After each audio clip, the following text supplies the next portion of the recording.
Joining me now is a man not known for sitting on the fence. He passionately opposed the invasion of Iraq, and now he feels that Hezbollah is justified in attacking Israel. The Respect MP for Bethnal Green is in our central London studio.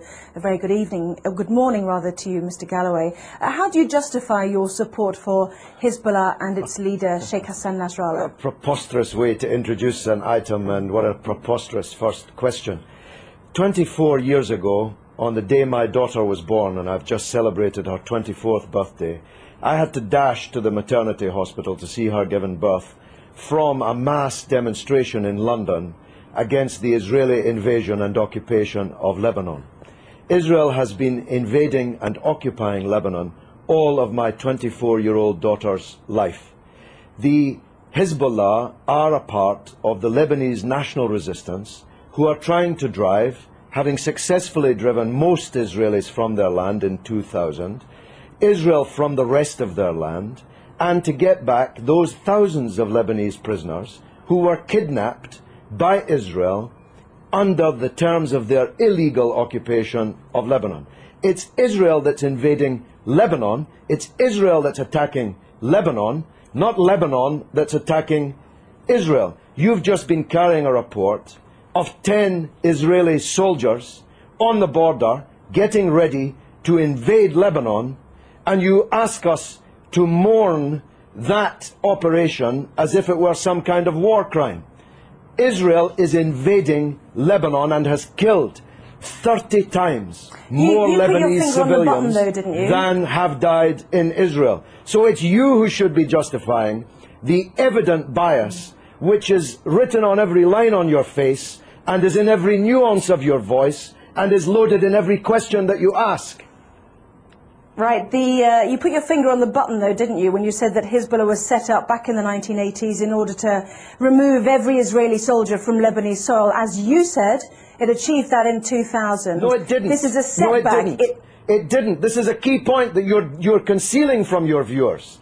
Israel was forced out of most of the south of Lebanon in 2000. It still occupies a part of Lebanon since 2000. The Sheba Farms area, which is subject to this latest UN draft resolution. Thousands of Lebanese prisoners have been kidnapped by Israel. Hezbollah I spoke and the just a moment Lebanese ago to the Israeli Foreign Ministry released. spokesman who said that the 3 Lebanese who have been captured, perhaps you'd like to use that word, have been before a judge These are and not been the through prisoners. a court of law. Oh, please, have a slightly longer memory than 4 weeks. I'm talking about the thousands of prisoners taken during the 18 years of Israeli occupation, illegal occupation of South Lebanon. These are the prisoners that have to be released in exchange for the Israeli soldiers that were captured at the beginning of this wave of the crisis.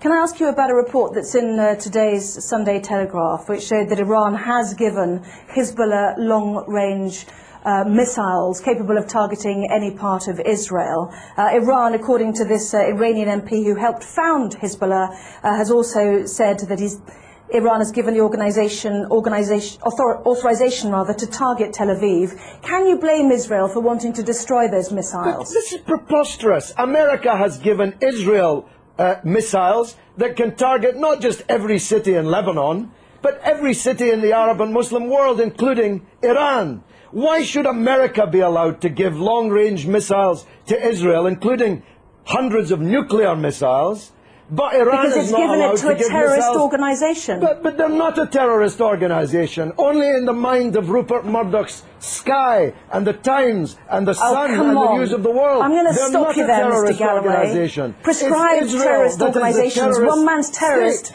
is another man's freedom fighter. We know that perfectly well. In most people's eyes, they are deemed to be. They had a choice, didn't they? Let's understand this. They had a choice, like the IRA, to take on politics. Listen, Anna. I'm saying they had a choice to absorb the idea of politics. They've got 2 Hezbollah cabinet ministers. Anna, one man's terrorist is another man's freedom fighter. You are totally wrong in saying that in most people's eyes, Hezbollah are terrorists. In most people's eyes, Israel is a terrorist state. It's the fact that you cannot comprehend that fact that leads to the bias which runs through all of your reporting and every question that you've asked me in this interview.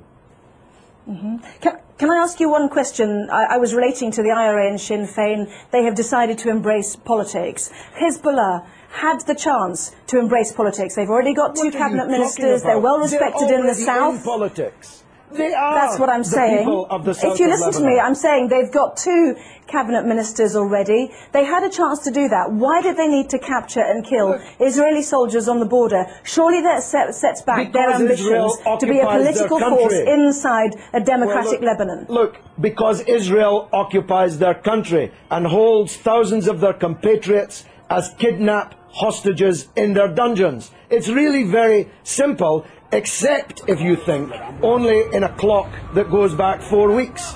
If you know, and you're old enough to know better, that this origins of this conflict are not 4 weeks or 4 years or 14 years, but are decades old. You want people to think that the crisis started when the clock started ticking on Sky News. No, I don't the people in Lebanon I want to know ask you differently. I want to ask you one final question. Do you think that the 4 weeks that we've seen, as you mentioned, the 26 days of this crisis, has set back Hezbollah's ambitions? Not only are Israeli soldiers now over the border... Let me finish. Would you mind letting me finish, please? Not only are Israeli soldiers over the border in sizable numbers, but also there claims to be a good political organisation to help a democratic Lebanese government with the Syrians who've also now left an independent state. That has also come to blows as well. What a silly question. What a silly person you are. Hezbollah is winning the war. You can see it on the other half of the screen.